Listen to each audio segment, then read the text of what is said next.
Daily taste the daily. Telangana Jagruthi అధ్యక్షురాలు కవిత సిద్దిపేటలో focus పెట్టారా? తన పొలిటికల్ సెంటర్ను సిద్దిపేటకు మార్చేందుకు రంగం సిద్ధం చేసుకుంటున్నారా? ఇప్పటికే మాజీ మంత్రి హరీష్ రావును టార్గెట్ చేశారు.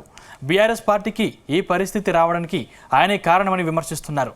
ఇప్పుడు ఏకంగా తన పొలిటికల్ అడ్డాను సిద్దిపేటకు మారుస్తున్నారు. అయితే కవిత ఎంట్రీతో సిద్దిపేట రాజకీయం మరింత రసవత్తరంగా మారే అవకాశం ఉందా?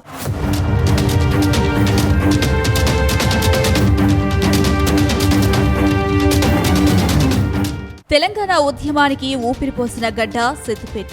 బీఆర్ఎస్ అధినేత కేసీఆర్ కు పొలిటికల్ అడ్డాగా నిలిచిన కేంద్రం సిద్దిపేట. తెలంగాణ ఉద్యమంలో సిద్దిపేటది కీలక పాత్ర. కేసీఆర్ కు అన్ని రకాలుగా అండగా నిలిచింది. అందుకే గులాబీబాస్ కేసీఆర్ తన చర్మం వలిచి సిద్దిపేట ప్రజలకు చెప్పులు కుట్టించినా తక్కువే అన్నారు. కేసీఆర్ కు సిద్దిపేటతో ఉన్న అనుబంధం అలాంటిది. కానీ తెలంగాణ ఉద్యమాన్ని పరుగులు పెట్టించేందుకు కేసీఆర్ ఓసారి కరీంనగర్, ఆ తర్వాత మహబూబ్ నగర్ నుంచి పోటీ చేయాల్సి వచ్చింది. అక్కడ కూడా కేసీఆర్ కు ప్రజలు బ్రహ్మరథం పట్టారు. ఆ క్రమంలోనే సిద్దిపేటను అల్లుడు హరీష్ రావుకు కేసీఆర్ త్యాగం చేశారు. అయితే 2004లో జరిగిన ఉప ఎన్నికల్లో భారీ విజయం సాధించిన హరీష్ రావు ఆ తరువాత సిద్దిపేటను తన అడ్డాగా మార్చుకున్నారు. హరీష్ రావు ఎంట్రీ తర్వాత సిద్దిపేటలో ఏ పార్టీకి పాజిటివ్ రాలేదు. అంటే హరీష్ రావు ఏ స్థాయిలో చక్రం తిప్పుతున్నారో అర్థం చేసుకోవచ్చు.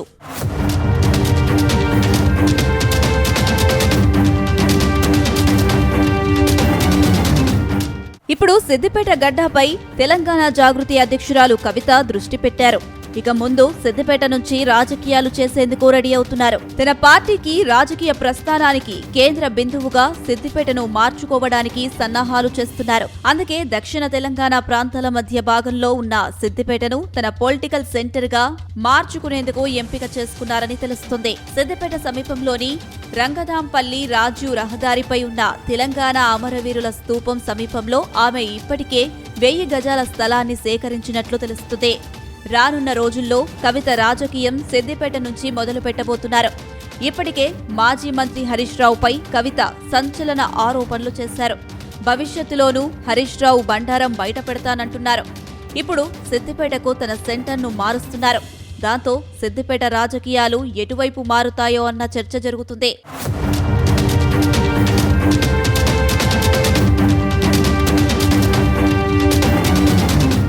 మరోవైపు జనం బాటలో భాగంగా ఫిబ్రవరి 16న కవిత సిద్దిపేటకు రాబోతున్నారు. అదే రోజున కవిత రంగదాంపల్లి చౌరస్తాలో పార్టీ ఆఫీస్కు భూమి పూజ నిర్వహిస్తారట. ఇందుకోసం పార్టీ భవన నిర్మాణానికి సన్నాహాలు చేస్తున్నారట. అయితే కవిత సిద్దిపేటను ఎంచుకోవడం వెనక అనేక కారణాలు ఉన్నాయని ప్రచారం సాగుతుంది. సిద్దిపేటతో కవిత విడదీయలేని అనుబంధం ఉంది. గతంలో బతుకమ్మ పండుగను సిద్దిపేటలో కవిత గ్రాండ్ గా నిర్వహించేవారు. కవితకు సిద్దిపేటలో భారీగా అనుచర గణం సైతం ఉంది. అటు తన జన్మభూమి కావడంతో అన్ని విధాలా సిద్దిపేట తనకు అండగా నిలుస్తుందని కవిత భావిస్తున్నారట. మరోవైపు సిద్దిపేటను ఎంచుకోవడం వెనక మరో కారణం ఉందని టాక్ వినిపిస్తుంది.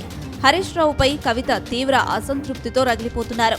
గులాబీ పార్టీకి ఈ పరిస్థితి వచ్చేందుకు ఆయనే కారణమంటున్నారు. అంతేకాదు హరీష్ రావును పార్టీలో నుంచి బయటకు పంపితేనే బీఆర్ఎస్ పార్టీ బతికి బట్టకడుతుందని చెబుతున్నారు.